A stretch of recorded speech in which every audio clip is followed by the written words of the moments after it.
All right, guys, we're going to get started. So I'd like to introduce, today we have a couple of guests, which is very exciting. They're from a studio in East Providence, Rhode Island. The name of the studio is Door G, and they're going to talk about virtual environments using 3D graphics and animation. So we have Robert Bartolome here, and your title, Rob, again?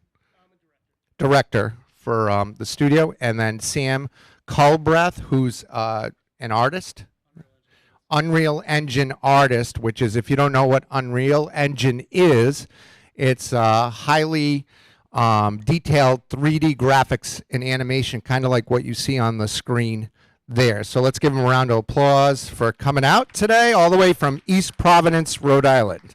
And I'll hand this over to Rob. Yeah, great to see everybody here today. Thanks for being here. So yeah, we're going to talk a little bit about virtual production. I'm not sure how familiar you guys are with virtual production, but we just built a studio in the past year right in East Providence, big studio. And essentially what virtual production is instead of having a green screen or a big set, you end up with this big LED wall as your background. And basically you have complete control over everything that happens on that wall behind your actors or behind your whatever you're filming, products, whatever it may be. And so combining this LED wall with Unreal Engine, which is what Sam works on, and then it's all tied to the camera so that everything tracks and moves as the camera moves. So it's brand new technology. I mean, we've only been working with it for about a year, and it's only been in existence for about 5 years. So the most notable use of this, or the first use of this, is the show The Mandalorian. I don't know who's familiar with that here. It's a pretty popular show, but so I like to start off with this video just to give you guys a quick overview of virtual production. I don't know if the audio's working. Part of what's been fun about collaborating. You guys can't hear that though, out there. I don't know if the audio's pumping to the. Oh, there we go. Got it. Sorry. Okay. Let's try that one more time. You got good audio on that? Yeah, there we go. Perfect. Part of what's been fun about collaborating on The Mandalorian with Lucasfilm and Disney is that we have been able to see through a few technical innovations and a few firsts that I think are going to have a lot of impact on the way television and movies are made moving forward. In partnership with ILM and Epic, we have put together a system whereby which we can have game engine, real-time render, and video wall technology coming together to create a backdrop for the big, beautiful world of Star Wars. The volume is 21 feet tall, it's 75 feet in diameter, run by 7 machines, pumping the visuals onto the screen that's being created in pre-production, and can be on the screen within 24 hours of being final. You can allow your key creatives to all make decisions together so that the shots are captured entirely in camera, which allows for a better performance. And what was so exciting about this is by bringing those people together, things started to click, and we started to realize, well, let's not just do green screen interactive light. If we're going to design the whole set in game engine ahead of time, maybe we could have some in-camera effects. Everything in the volume is designed to both light the actors and to be a background that we can directly photograph. So you end up with real-time final pixels in camera. If you look at visual effects, heavy films, you've got a film set and then it's going to go to post and it's going to get the world put in. Here we're considering all of that at the same time, and how do we create a background and foreground that live together on the volume harmoniously. The ability to shoot a 10-hour dawn is extraordinary. To shoot any sequence where you say, oh, this world's not quite right, let's just move it a little bit. An extraordinary number of benefits and advantages for shooting in that environment. It's mind-blowing what that tool is. So yeah, they give a really nice overview about, basically what we're doing is taking a video game engine and applying it to filmmaking and commercial production. And so we'll move on here. So this is actually what our studio is going to look like in about 2 weeks. We had a wall that was about the third of that size, and we're expanding it into this big J-shaped wall. and basically we'll be able to put anything we want on that set, from a car to a bunch of different talent, actors, products, whatever it may be. And whatever we need the background to be, we can make it happen, either in Unreal, or we can use what we call plates if we have video plates of footage that we already have. Anything that we want on that screen, we can put up there. So if we need a car to be driving through Tokyo, we don't have to go to Tokyo anymore. We can just do it right in East Providence. If we need to be on the moon or in space like Star Wars, Sam can click about 2 buttons and make that happen. Right? It's pretty easy, right? Like that. There's like the go button. Is that... Yeah.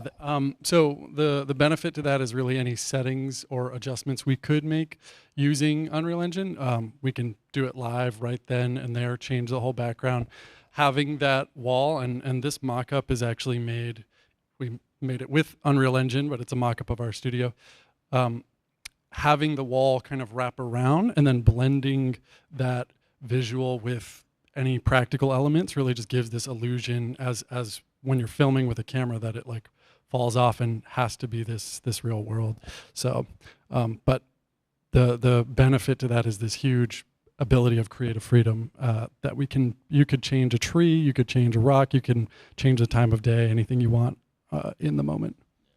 Yeah, that's true. Sometimes that becomes a problem when you're debating over a blade of grass on set, and the fact that you can actually change every little element is amazing. But it's you got to be really prepared and have a very strong creative vision. This is just an example of something we shot for CVS. I'll show you this really quick. This was the first video we ever attempted, just to kind of prove to ourselves that we could even do it. So I'll just play this one here.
So we drove down to Nashville for that one, or flew down to Nashville. They have a J-shaped studio like the one that we're building right now. And theirs is big enough where we could actually have 3 different sets built at the same time. So basically, it was just taking the camera and going from one set to the next to the next. And we were able to shoot that entire piece in one day, which is kind of crazy for the amount of content that you're getting. And that's, I think, the biggest... one of the biggest things about virtual production is how efficient you can be. If you need to film a 5-minute scene for a film or a movie, you can do a lot more in one day than you can go in a location and then maybe changing locations. Everything's right on set, so you don't have to move anybody anywhere. It just becomes a very efficient day. So you can see here, we even had we had the outside shot with the cars there. We just brought the cars in, and then we just, when we were done with that shot, just move them out of there, and then let's move on to the store sequence. And it just becomes a really fast-moving way to do production. So we can move on to, oops. We'll go back to the full screen here. I won't waste a ton of time on this slide or anything like that, but yeah, you get a lot more creative freedom. It's very efficient, like I just said. The convenience is great. For example, shooting in like a CVS is really kind of a pain because they either have to close the store or you have to bring your crew at like midnight overnight and spend all night filming in the store, because otherwise it would be full of customers and you don't want to mess with the business. But we don't have to do that anymore because we can just bring the store to our studio, and that's like huge, especially for crew members who don't want to work overnight, and me who doesn't want to work overnight, and so it just becomes way more convenient overall. And then we always tell people the sustainability is great, less travel, people aren't driving around, less carbon footprint and all that. So there's really, quite a few benefits to virtual production. So yeah, just some pictures here. This is a good example we just shot recently. We had a commercial that required like 8 different sets, and we only had a day and a half to film the whole thing. So what we did was did it virtually, and we were able to swap out the sets. In this case, they were in their living room, or they were supposed to look like they were in their living room. And this is what it looks like when it's composited in camera. So just really efficient. We were able to get this done in a day and a half. And I can actually show you this one too. This is a quick one. This was for Etna. Let's see. Make sure I get the right one. Yeah.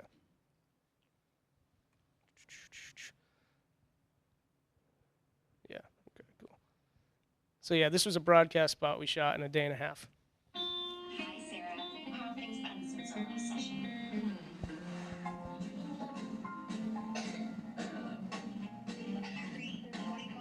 Hi, our son's running a fever.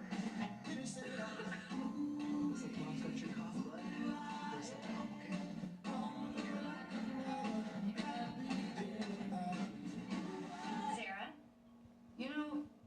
we're doing great. So yeah, again, a shoot that would probably take a week to film for a normal production company, we were able to do in about a day and a half, just because we did it virtually. Yeah, and with that, normally with all these different sets or traveling to different locations, that also comes with waste from like creating props or signage or things that are generally kind of a one-time use. But with virtual production, because the elements are virtual, we can have all those digital assets, switch them out as we want to, and we can all do it in one place, not spend a whole bunch of time trying to, totally change everything. There's, yeah. No, it was just jump in as you will. So that's just another example of how efficient you can be and get things done really quickly. Here's some other examples. We've done stuff, it was the middle of winter last year. We needed to film outside on a basketball court. Obviously can't do that around here. So rather than travel to Florida or something like that, we were able to recreate the outdoors right in our studio. And again, just really like limitless what you can do any time of year. If you need a sunset for a movie scene, you'll have sunset all day long. The sun's never going to move. It's not going to screw up your lighting. Just because you literally control every single element of the scene. Yeah. And when we're creating these environments, not only does that give us the freedom to create things that, might not be a real environment, right? We could make something totally fantastical if we want, but there's the option to create environments that would normally be hazardous, right? If there was like a Arctic climate, nobody has to go out into the North Pole and film this thing. You can do it, safely. You don't have to have people with all this gear. If you wanted to shoot something, for instance, on a live construction site, you don't have to worry about all the safety hazards that could come with that, or even simple things like hospitals, right? If we're filming normally, you don't want to close down a hospital just to go film that content, but we can recreate that. We can recreate retail environments, anything that would normally be a pain to do, whether it's overnight or just a problem to close down. Yeah, and if anybody has any questions as we're talking, feel free to jump in if you want us to talk. Yeah, there's one.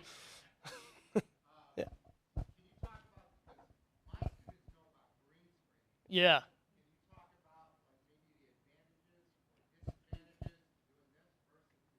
Yeah. Yeah. So that's a great question. There are tons of advantages over green screen. For one thing, once you get on set, what you have as your background, that's going to be composited live in camera.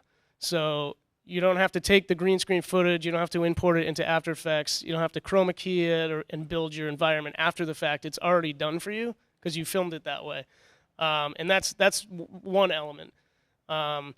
Another element is that the actors themselves actually, instead of showing, I don't know if you've seen the old, what is it, Star Wars Episode 1 or 2, or the actor, or even the Marvel movies where they're standing in a big green room and they have no idea what they're supposed to be looking at, and But with virtual production, they know exactly what's around them because they can physically see it. They're in the environment, they're in the space. I've heard from a lot of actors personally, they say it helps them get into character more because they can actually see what they're interacting with, and they're not just looking at a big blue or green wall. And then, yeah, again, one other good thing is that it requires a little more pre-production planning. You have to really think about what your environment's going to look like ahead of time, rather than just, let's fix it in post. Send it to post, they'll figure it out. So it actually, I think it helps you really focus in on what your vision is and essentially just get a better video by the end of it because you planned more how your background's going to look and how it's going to interact with the actors. So those are just a few of the benefits over green screen. You also don't have to deal with chroma keying, like I said, and you don't get those weird green outlines of people because everything is actually real. It's happening in camera, it's happening on set. So yeah, is there any other benefits? I think that probably covers most of them. Oh yeah, sure, yeah, yep, for sure. Lighting, that's another thing. The LED volume is really the proper name for it. The LED volume, it's actually helping light your actors as well. So if you're on a basketball court here, you got that blue sky, that natural blueness is gonna fall right onto your actors and it's gonna look more realistic. And in some cases, you might need less lights because you're getting so much glow from the screen. You'll get a nice natural backlight on actors or products or whatever you're filming, and it just helps really blend everything together in camera, and just eventually just looks way better than green screen ever will. Yeah.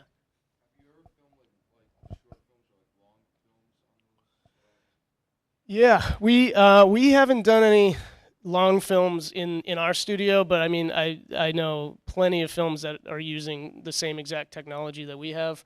What was the movie with the Christmas movie, Holiday Lane or whatever, came out last year on Netflix, and that was fully, what was it? That one, yeah, Candy Cane Lane. That was the first fully virtual production feature film. So it's becoming more and more common to shoot movies. You could absolutely do a short film, and like we've been doing, we tend to do a lot of commercials just because that's sort of how we make our money and keep our clients. But it's definitely applicable for films and TV. Any other questions about that? That was a good question, though. Thank you. Appreciate that. Yeah.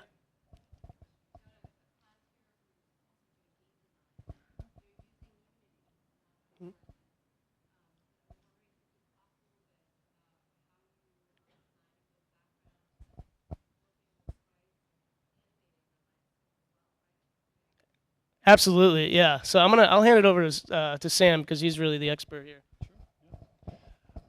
Yeah, so I actually, my background is in video game design. So I started with Unity and used some Unreal Engine at the time when I was taking game design courses at New England Tech. But the principles of it are the same, right? You're going to be working in an engine like that if you were to do this. And I believe Unity actually has virtual production capabilities. I just know Unreal Engine is more commonly used at the moment. But if have any of you used Unreal Engine or are familiar with it at all? Okay. Well, it is free, but in terms of like animating, creating, it's a lot of the same, but we're doing a lot of that with 3D objects, right? And you can create animation timelines in there if you want. We'll have scenes where we'll set up a car that's set to animate as it drives by, in the background, or we might have birds or something that moves, right? Clouds, waves, anything, and including trees, because when you create something like this, you need it to not just be a still image in the background to give that extra sense of realism.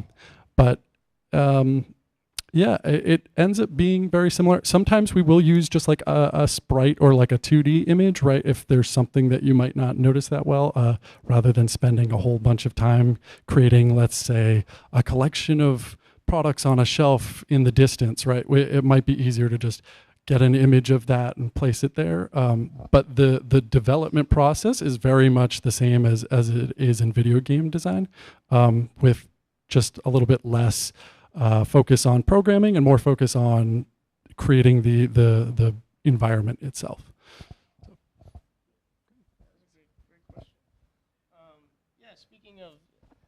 Speaking of environments and shelves and packing and stuff, this is just an example of something Sam built with a team of a recreation of the CVS pharmacy. So this is similar to what we used in the video I just showed a few minutes ago. But the beauty of this is, again, you don't have to go to the store anymore. We're right on set. But also, if we need to change out signage, if maybe it's like the holiday season and there's some holiday signage up on the walls, Sam can just do that instantly. Or if there's if there's products on the shelf that are wrong, or maybe they don't sell these yellow products anymore, he can just swap them out with a click, which is really kind of amazing. And then every shelf, every unit in this picture can be moved any which way that we want. We're not going to a store and then dealing with like support beams of the store that are in the background, and maybe it doesn't look that nice. We don't have to deal with any of that. Every frame, every shot that we get is exactly the way that we want it because we control everything.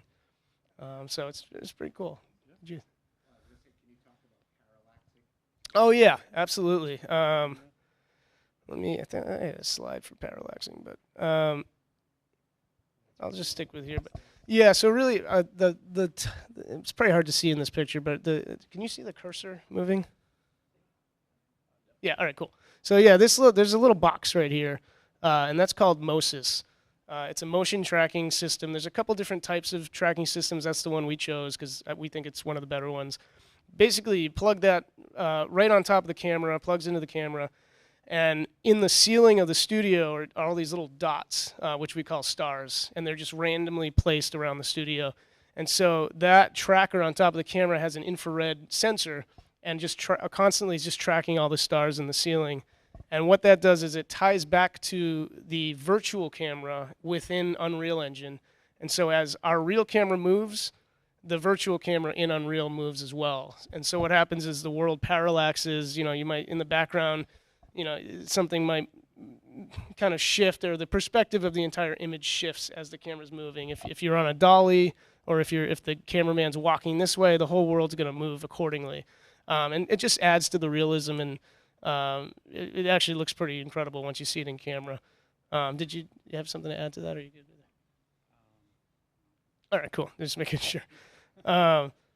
So yeah, and I can just show another quick video example of that. Let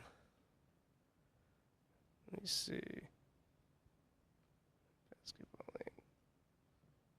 Yeah, this is an interesting one. Yeah,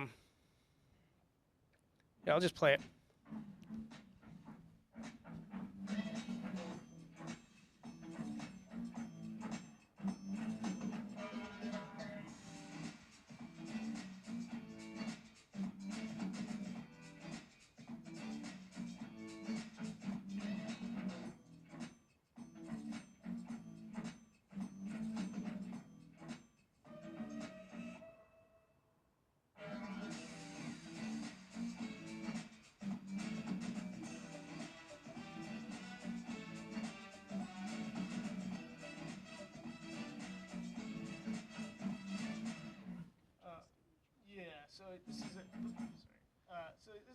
This is kind of a good example of the parallaxing here. As the camera moves, behind that workout bike, Peloton or whatever it is, you can see the world moving behind it in a really natural way.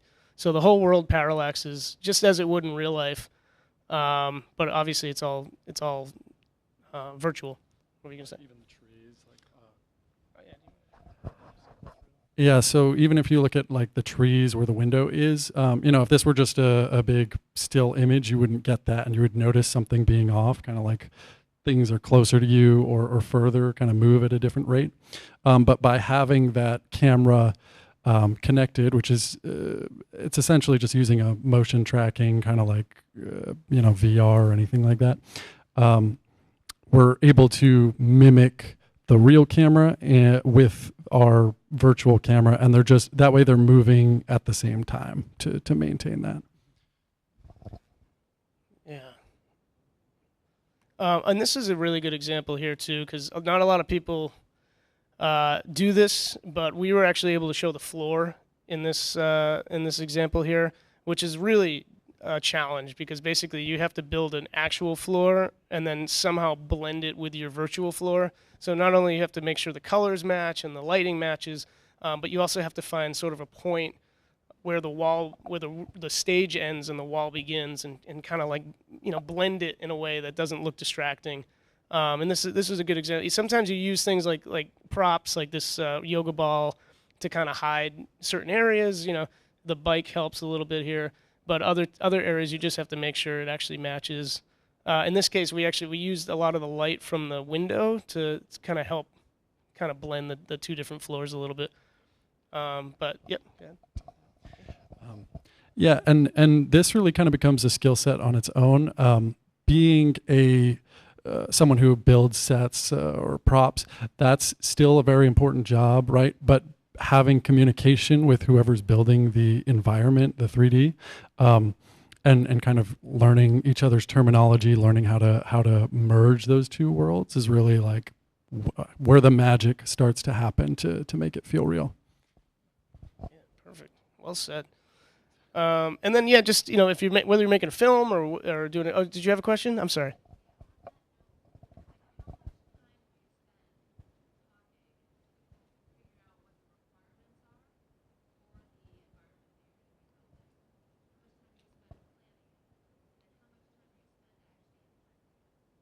Right. That's a great question. I'll say weeks. First of all, we talk with whether it's a client or whoever the director is, or if it's me.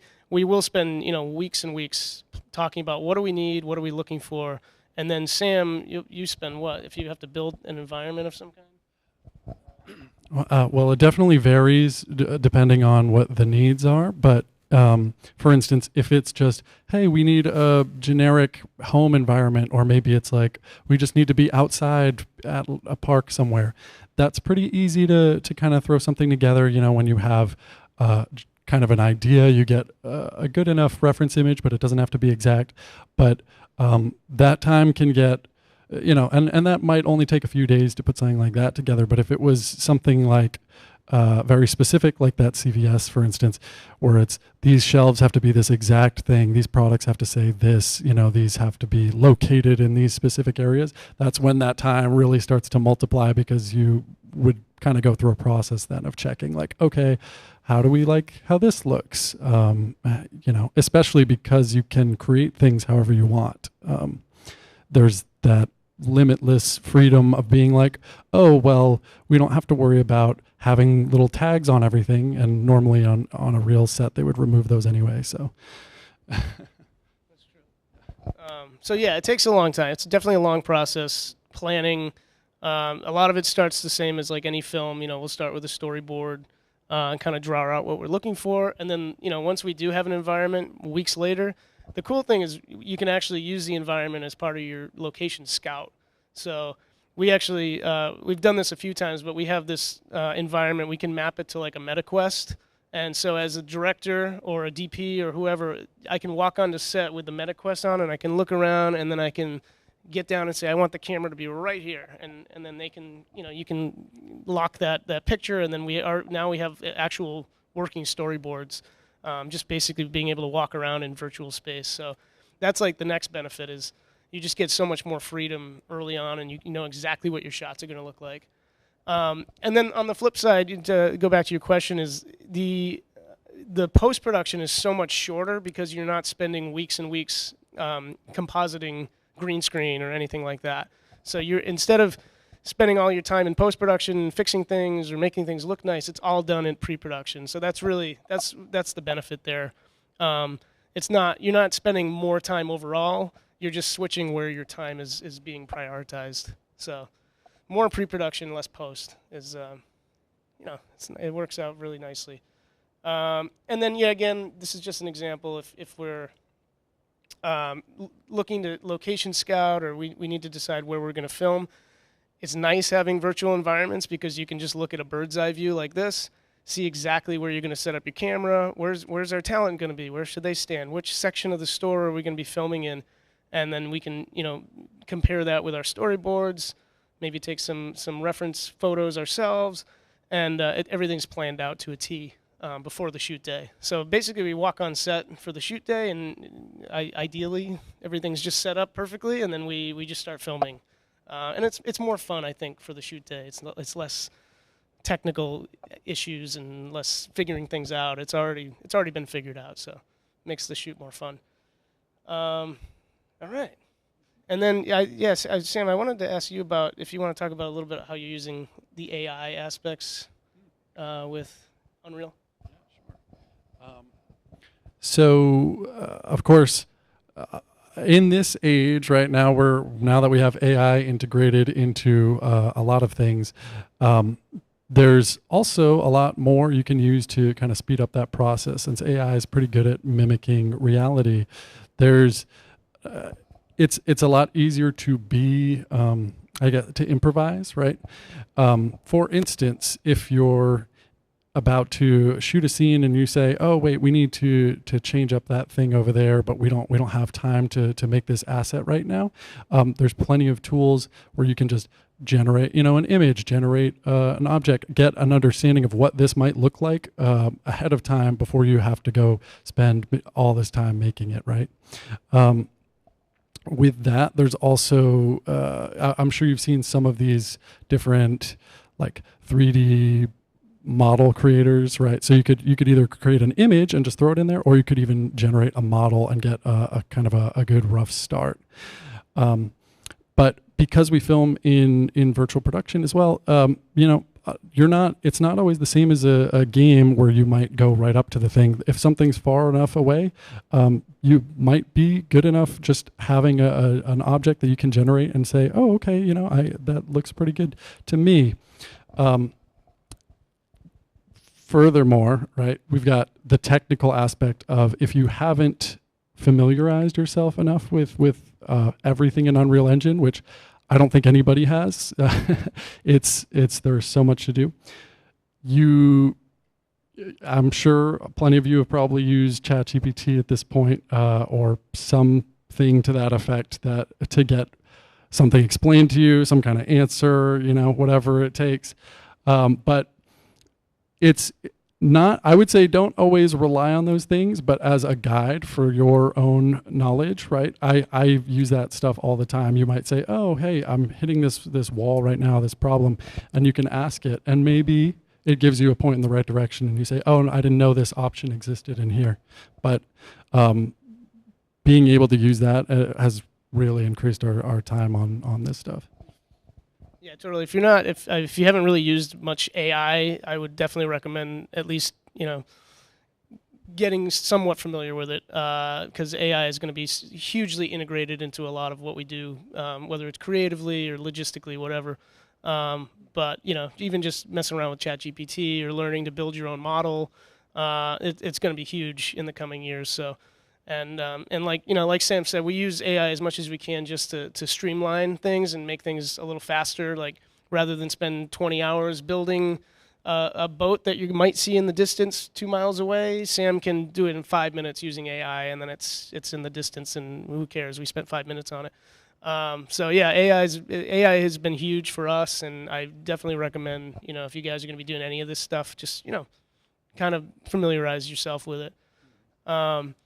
Anybody have any other questions? Whether it's production, film production, or the Unreal side of things? Because I was going to say the one important thing here too is that this virtual production isn't for everything. It's just one new tool that we have in our production toolkit. So there's still always going to be the need to go to a location. If we want to film in some very special place in Italy because the light looks a certain way at a certain time of day, there's still times where we will fly out and do that. If you're filming a James Bond film or something, they absolutely will need to be on location. That's never going to go away. This is just one tool, one option that we have. And so before we film anything, we always say, hey, does it make sense to film it virtually, or does it make sense to go on location? And that's just a decision we make up front. So it's not for everything, but it does work with a wide variety of needs and footage needs. Yeah.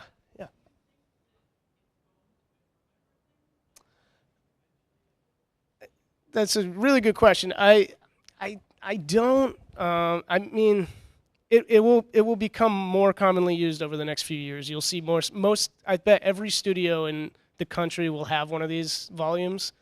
There are very few right now. More and more studios will have them, but there's always going to be the need, especially if it's like an exterior wide shot of a building, or if you have two characters out and you need really, really wide coverage. That makes more sense to be on location, because unfortunately in a studio you can only get so far away with the camera before you see the walls of the studio and the ceiling. So there's always going to be a need for location, but yeah, every studio that you work in probably will have one of these in about 5 years. Yep.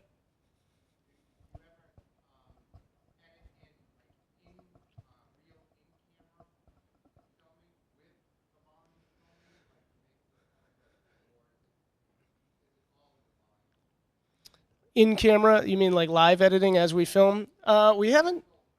Yeah, we've started doing there's a use for that for event, virtual reality event stuff, or like live streaming to say YouTube, or like CVS is a good example. They do a lot of conferences where they have to have executives talk to 5,000 employees, and so we've done some live stream type things. The only issue. Yep.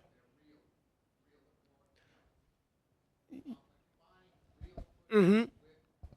Sure. Yeah. Yeah. Actually, 100%. Yeah. As a matter of fact, one of the ones I showed earlier, this is a good example where we're combining. Like this is obviously not virtual. This is a shot of a house, and then we can go into the volume. This is a stock shot of a car. So yeah, actually blending is a big part of it, because you can blend seamlessly. You can go from a real location to virtually and back, and as long as you've done the job correctly and lit it well, no one's ever going to know. Yeah, there's definitely a need for that, and it adds to the illusion. Yep. And then the other thing too, like with on-set with virtual, like the more practical, real elements you can have in the scene, the better off it's going to look. Like we have, you could not do this in green screen, but I mean, if you look at the window reflections here, the fact that the wall is able to reflect off the windows here, that just adds to the illusion so much more. And that's something that would probably take, I don't know, 3 weeks in post if you were doing green screen. Like this is something you almost couldn't even do in green screen. Those cars are real. Yep. Yeah. So the more real elements, like here's what, I have a video for this too. Let me show you. You can see, yeah, the more real elements you have in the screen, the more it's going to help really sell the illusion. So that's a good example there, which you just saw. So we had that tree and the two cars, and then it becomes a full parking lot. This is a good example. This is kind of how we built. So I think we had maybe 4 shelves maximum. That's all we had to work with. So we kind of had to get creative. But the more stuff you can put in the foreground, and then maybe in the middle ground, and then let the wall be the background, that's kind of like the hat trick to making it look really good. Like this is actually, to me, is a good example of what doesn't totally work. So we have our foreground and our lady here, our woman, and then the background. This was our first attempt at this, so don't judge. But the background's a little fakey to me. It looks a little fake, but it's also because we don't have that middle ground element to break up the foreground and the background. So I mean, that's stuff we just learned. Like this is probably the best shot we did, and so she's our foreground, and then our shelving is our middle ground, and then the background is just the LED volume. That was something we just shot for this purpose of being able to show. So what we did was we just did an extra take with that little checker background on, just so that we would have it and we could show, oh, look what look before and after. In the future, I think, I don't know, we might only be like a year away from this, but they're working on a way to film 2 separate feeds to the camera. So it would be anything that's practical would go to the camera with like an alpha channel. And then the background of the virtual wall will go as a separate feed to the camera. So in the event that you get into post-production and you decide, I actually don't like this background, you'll be able to just remove it and then swap in something new. That's like the next stage of this. There's also, I'm forgetting the name of it now, but the generational expansion ability. It's basically it's the camera in about a year or so. You'll be able to film whatever you want, and you'll actually be able to get wider in the studio, and the camera will automatically fill. If the wall ends, or you see the edge of the wall, or the studio ceiling or something, the camera will fill that with an expansion of the background. Film extension, I forget the name of that one. That's coming soon. So basically, it'll know where the wall ends, and it'll just fill it in with the proper background, so you won't see any elements.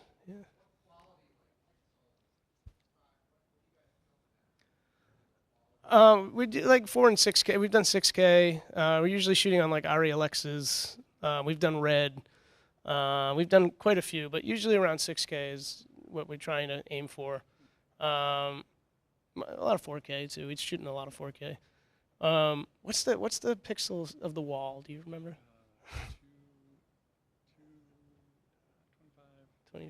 2552. Yeah. Like 1344. Okay. Yeah. So like the wall itself is actually not a high resolution.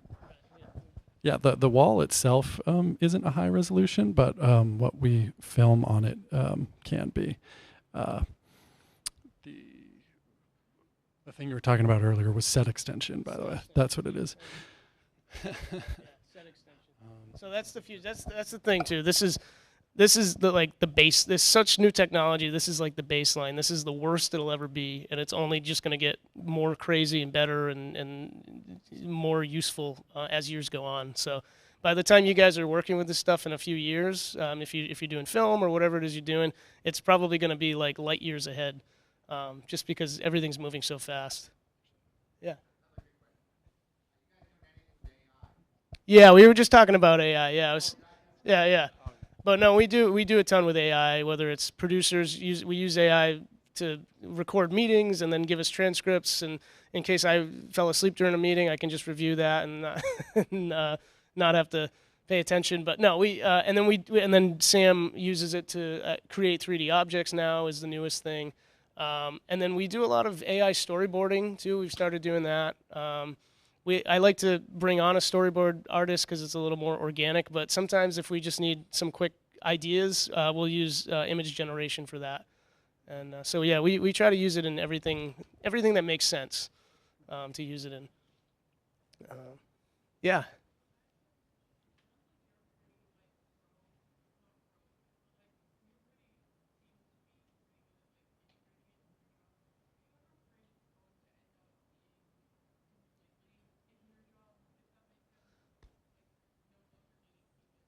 Right. Yeah. Yes, that was something that's a really good question. That's something I have thought about in the past. I'm a little less worried about it now than I was about a year ago. But because, as a director or, as a filmmaker or whoever, whatever your position is, I think you're in control to the point where you can say, I don't necessarily want to always be shooting on a volume. I'd like to shoot on location. I want to make sure I have actual people and not meta-humans running around in the background. So I think as a creative, it's just our job to make sure that it doesn't take over everything, because it's not always the right answer to create the best video or the best film. But yeah, I was nervous early on when this first rolled out. I was like, I can see where this whole industry's headed. I'm going to be in a studio for the rest of my life. But no, I think people are taking more responsibility in making sure that we use it only when it's needed, and not throw away all the fun stuff like traveling and actual organic filming, classic filmmaking. Yeah. Yeah, and as someone who creates in 3D, it's not really a thing that I worry about, because it's there's always going to be a need for that kind of human element of where you're making the decisions for what you want to create and are going to be able to do those touches of detail that it might not be able to get for you. Personally, I find the use of it is really for cutting down on like small repetitive tasks or things that are like a big time waster that aren't really that fun or to begin with. But you know, use it as a tool and use it for you. If you're going to use it, don't use it to do everything, right? Yeah, no, that's a good question. Really good question, though. Yeah, yeah.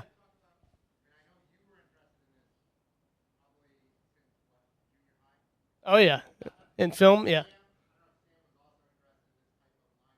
yeah, yeah. Right. Yeah, no, that's great. I think I was about 8 when I decided I would like to make video or film, and so yeah, first of all, I spent a lot of time with Mr. Parati, so that was my first good choice in life. So make sure you follow this guy because he knows what he's talking about. But no, I went to college. I went to Fitchburg State College up northern Mass. I studied film. I did some summer camp programs. I went to New York Film Academy. I kind of did as much as I possibly could just to learn the craft. And the other thing I did was I just practiced a lot. I had like a little mini DV camera that's probably worthless nowadays, but I would film with that every single day. From middle school through college, I just made sure I was making stuff as much as humanly possible. Oh yeah, yeah. In high school, yeah, I was the host of NB Live. Wow, that's a throwback. Yeah, so I did the talk show. I stayed really busy with TV Club in high school. And I just made sure that every day I was doing something to get better at my craft. And then after college, I started a company. I did a lot of music videos in LA and in New York. I worked with a lot of really amazing artists. And then switched into the commercial world eventually because the budgets are a lot bigger and you can have a little more fun on set. And then I actually just finished a documentary this month. We're just wrapping up a feature-length documentary that'll be in the festivals later this year. I might have to connect to the Wi-Fi for that, but I could if you wanted me to. I just need the password, but I could show that after. Yeah, that's a fun treat. But yeah, so I've been wanting to do this my whole life, and I'm excited that I'm able to. I feel really fortunate. But just if you are into it, then just go with do it every day. I think is the best piece of advice. Yeah.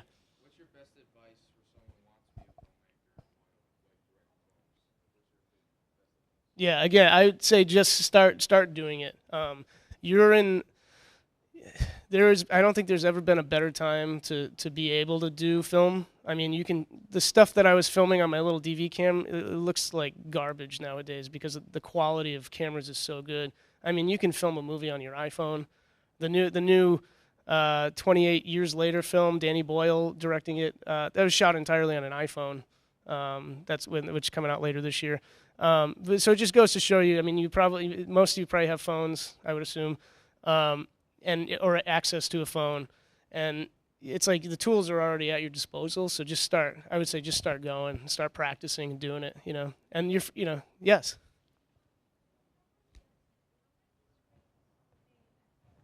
How are the screens made? Yeah, that's a great question. They're little panels about like 2 foot by 4 feet.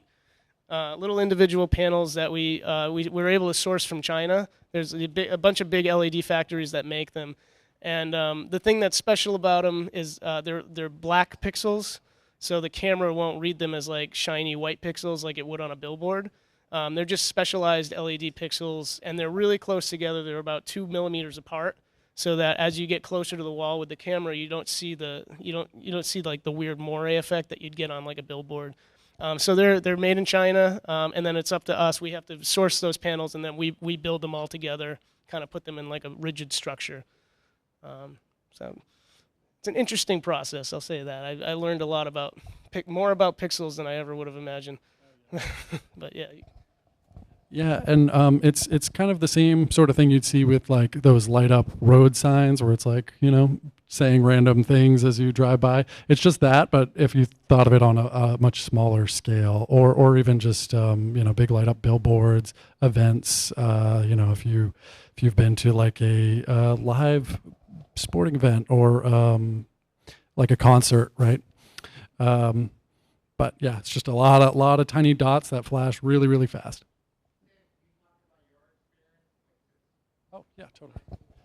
Yeah, so in high school I was really focused on art, right? Like just in a traditional sense, and eventually I decided to kind of merge that with my passion for games and technology. And I ended up going to New England Tech for video game design because that was one of the only kind of places in the area that had that as a major. And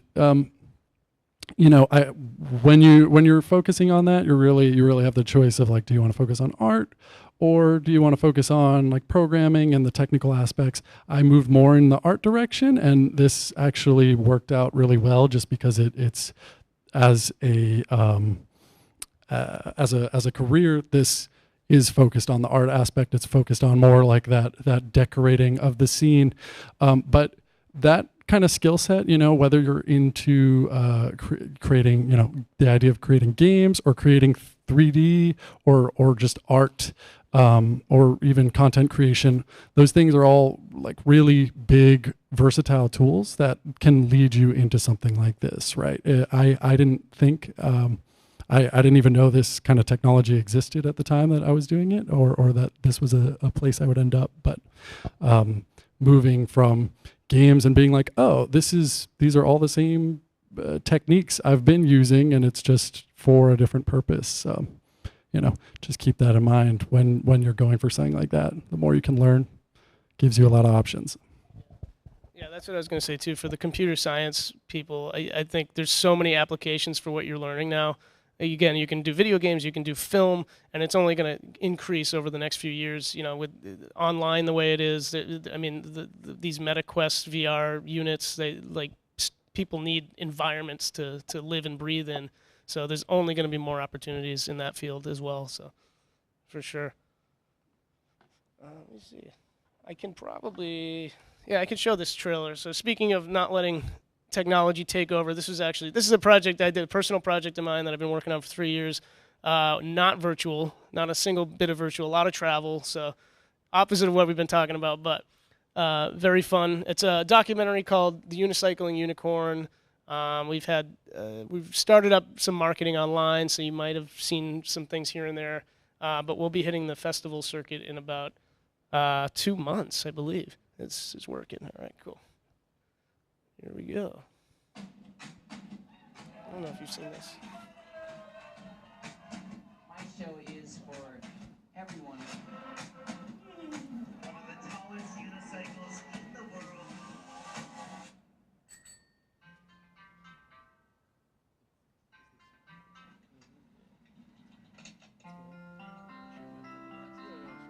My name is Jamie Mossengren, and I'm a professional unicorn.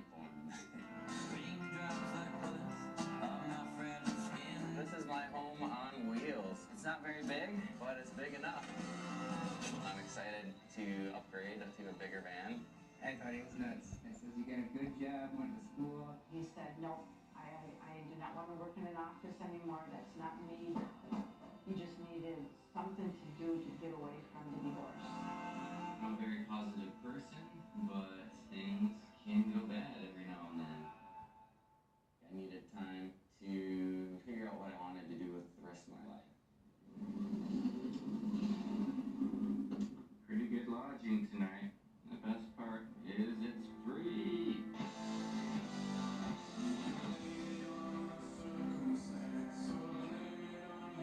Hello, Tommy. Hey. I've always wanted to break the world record for the tallest unicycle ever ridden. The most I've ever done before was 24 foot tall. Jamie has asked for something above 40 feet. So it's going to be a massive build and a massive gamble. Even the Wright brothers had tons of experiments till they got where they were at. I've only got one chance to do it right the first time.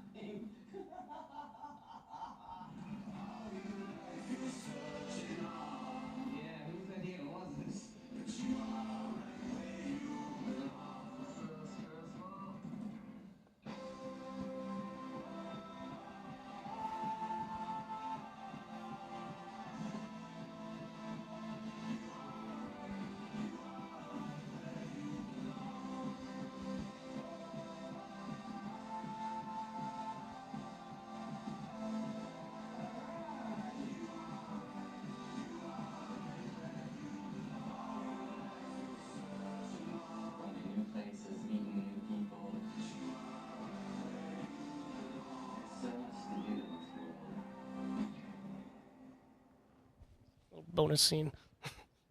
You still haven't given it a name yet. No, I gotta name this beast. Marge, No. Tower of Death, No. Rusty. No. So yeah, so that's the film. That's a side project I've been working on for about 3 years. It's been fun. That's a fun one. Again, total opposite of what we're talking about, but it also shows that there's still an application for real, location filmmaking as well. And that's never. I don't think that's ever going to go away. So yeah. Any other questions? Yeah. So that we've been filming this for 3 years. We wrapped filming in October of 2024, and then that trailer probably took quite a few weeks to edit. And then we're still finishing up the film now. I think I have another 2 weeks or so of editing for the actual film. So a couple of years. It's been a long project, but it's been a fun one. So.